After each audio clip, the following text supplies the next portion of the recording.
mathematics tricks. So today we are going to see class 8 mathematics. First topic due in your CBSE NCERT book is nothing but rational numbers.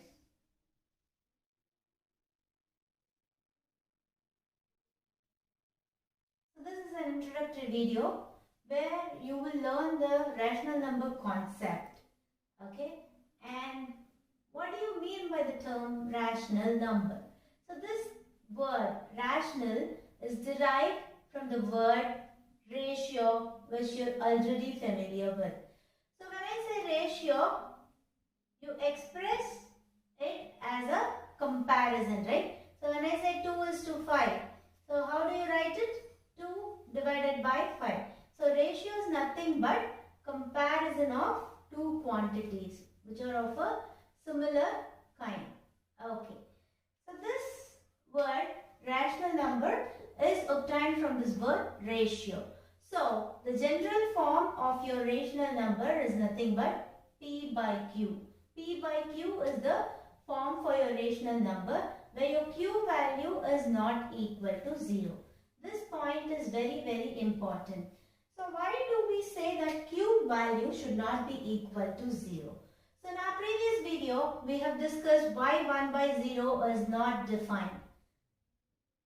You can go back and check out that, and I'll post the link in the description below. So 1 by 0 is not defined, and that is why in our P by Q form, we are not supposed to have Q value to be 0. Right. So in this chapter, you're having the properties of rational numbers, which is very important.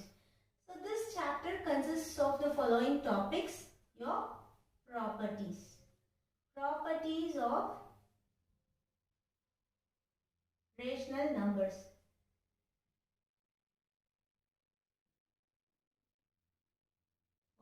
So in your previous class, in your class 7, your first chapter was integers. So you also learned about properties of integers. The same property is going to be dealt with here also. So the property names are closure. Number 2 is going to be associative.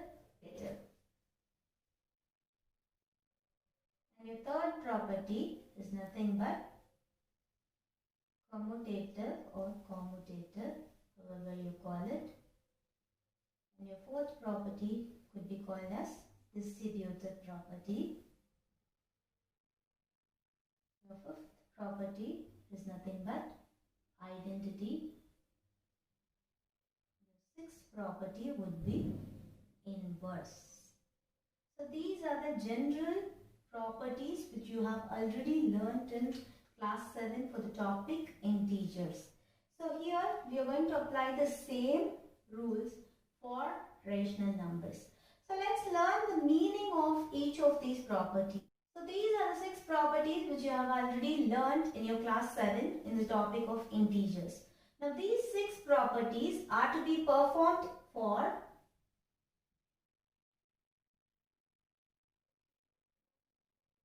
these 4 major math operations. So these 6 are the names of the property. You're going to do it for addition, subtraction, multiplication and division. So now if I tell you like this, it would be confusing for you. So let's get the meaning of each of these properties and then apply it on rational numbers. So closure refers to when I have two rational numbers a and b. If I add them, I would get a rational number called c. If I would subtract them, still I would get a rational number called c. If I would multiply two rational numbers a and b, I would get c, which is still a rational number. So all of these 3 c's are rational numbers. Now, if I divide a by b, I wouldn't always get this c, because already we know that division by 0 is not defined.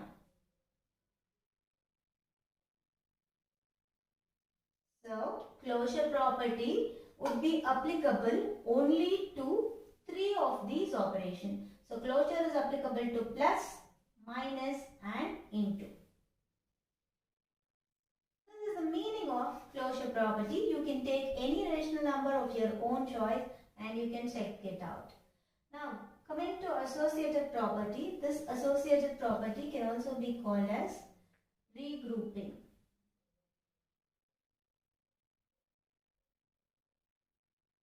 And your commutative property can be called as a vice versa. Your distributive property is already, it's in its name, so we cannot call it as this.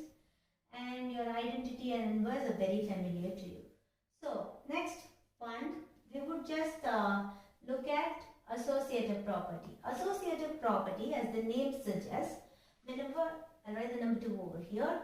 So, associative property, as the name suggests, whenever you're associated with someone, it means you're close to them. Okay, so always associative property refers to grouping and it would be denoted using your brackets, just like this. And this associative property would hold good only to addition and multiplication.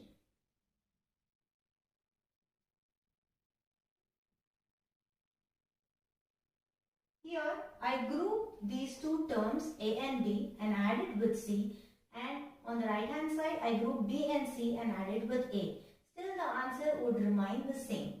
So this is the meaning of associative property, but I group according to my convenience. This is nothing but grouping according to my convenience. Here I would have 3 terms. So 3 numbers or 3 terms to be added or multiplied. Now coming to the case of commutativity or vice versa.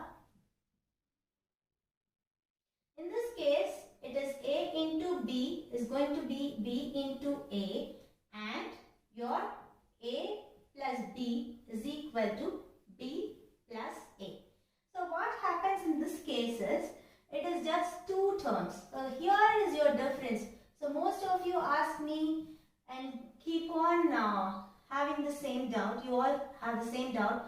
When to apply associative and when to apply commutative and what is the difference between. So this is the difference. Here you group it and you have more than 3 terms or 4 terms. Here you would just have exactly 2 terms, A and B. If you can write A into B as B into A and A plus B is equal to B plus A, you would call it commutative property.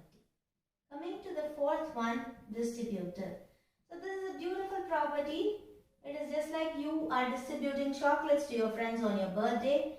So this is A into B plus C is equal to A into B plus A into C. Just your A is distributed into the braces or your brackets. Similarly, I would do A into B minus C is equal to A into B minus A into C. So now tell me, distributive property could be applied to multiplication over addition, right? So this first one is multiplication over addition. The second one is multiplication over subtraction, right? These are the 2 things upon which I could apply distributive property. Now the question is on you.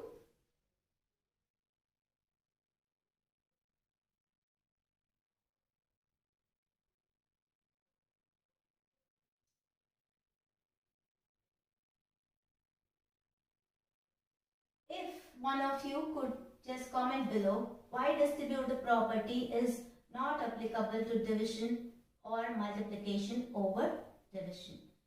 Next, 5th property is your identity.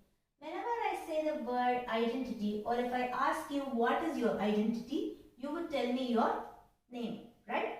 So similarly, there are 2 numbers which could take identity.